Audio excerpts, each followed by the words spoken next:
நண்பர்களே, இந்த பிரம்ம சபா இது 4வது நாள். ஒரு விதத்தில் ஒரு ஆஸ்பெக்டுக்கு ஃபைனல். இதில் பல தேசியனுடைய பல கிரந்தங்கள் பேரை கேட்டிருக்கோம், ஆனால் பயப்படுவோம் இதில் ரொம்ப நமக்கு எட்டாதுன்னு. அவைகளை மக்கள் ரீச்சில் கொண்டு வந்ததுக்கு பாடுபட்டிருக்காங்க. அதுக்கு ஆடியன்ஸும் கோஆப்ரேட் பண்ணியிருக்காங்க. இன்னைக்கு தெரிஞ்சுது, ஒரு சண்டேல ஆற்றுல டயத்தை வேஸ்ட் பண்ணாமல், ஆற்றுல என்ஜாய் பண்ணாமல், இங்கே கூடியிருந்து பொறுமையாக இன்றைக்கி இருந்த டாபிக் ரெண்டும் ரொம்ப ரேர் டாபிக். அந்த 2 ரேர் டாப்பிக்கே ஜனங்கள் அனுபவித்து கேட்டால், இப்படி தேசியனுடைய பெரும் தொண்டை மக்கள்கிட்ட கொண்டு செலுத்துவது என்பது பெரிய பணி.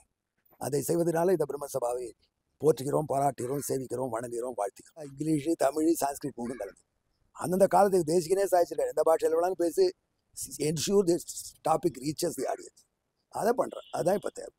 சுவாமி தேசிகனுடைய ஸ்ரீசூக்திகளை எல்லாத்தையும் இது ஸ்தோத்திர பாட்டு மட்டும் தமிழ் கிரந்தங்கள் மட்டும் சாஸ்திர கிரந்தங்களும் இல்லாமல் எல்லாம் எல்லாருக்கும் எளிதாக தெரியணும் அப்படின்ற ஒரு நல்ல எண்ணத்தோட மயிலாப்பூரில் இந்த தேவஸ்தான அதிகாரிகள் ஒரு நல்ல சமயத்தில் அவங்களுக்கு ஏற்பட்ட சந்தர்ப்பம்.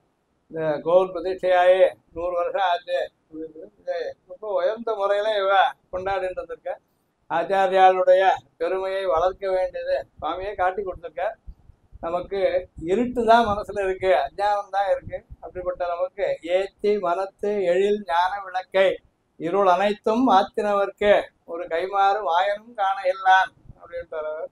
ஆனால் அதுக்காக விரும்பத்துள்ளாமா நம்ம சுரூபத்துக்கு போத்தி உகப்பதும் புந்தியில் கொள்வதும் பொங்கு புகழ் சாத்தி வளர்ப்பதும் செத்தல்லவோ முன்னம் பெற்றதற்கே அவரே காட்டின மாதிரி இது ஒரு உயர்ந்த ஆத்ம லாபத்தை அடையறதுக்கு ஏற்பட்ட காரியம்.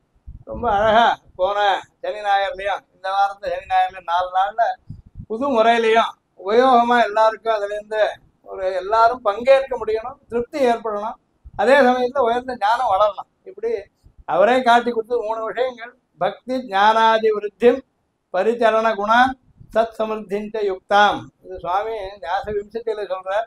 பிரபன்னாள் தான் இவாளுக்கு இனிமே இவர் ஒன்றும் தேவையில்லை, அவள் கூட பகவானத்தை நித்தியம் கேட்டுக்கலாம். நித்தியம் யாச்சே தனன்யா அப்படின்னு சொல்றது என்ன கேட்டுக்கலாம்? பக்தி வளரட்டும், ஞானம் வளரட்டும்னு கேட்டுக்கலாம். அதே மாதிரி கைங்கரியத்துக்கு ஏற்றதான மனப்பான்மை பரிச்சரண குணம் உண்டாகட்டும், ஆத்ம குணம் உண்டாகட்டும்னு கேட்டுக்கலாம். அதே மாதிரி சத் சமிருத்தி தீதலா நல்லோ திரள் வளரணும்னு ஆசைப்படலாம். இது 3க்கும் ஏற்றதான ஒரு நல்ல காரியமும் புது வகையில் ஆனால் கொண்டாடத்தக்க பாராட்டத்தக்க வகையில் பண்ணிருக்கான்றது சந்தோஷமான விஷயம். நாமும் அதில் பங்கேற்றுன்றதில் திருப்தி படுறேன். இப்படியே மேற்கொண்டு பல வகைகளில் எல்லாரும் பாஷிகாருடைய சுவாமி தேசிகனுடைய தர்சன விஷயங்களை தெரிஞ்சுட்டு உஜ்ஜீவிக்கட்டும் அப்படின்னு மங்களத்தையும் ஆசம்சனம் பண்ணுறேன். நமஸ்தே.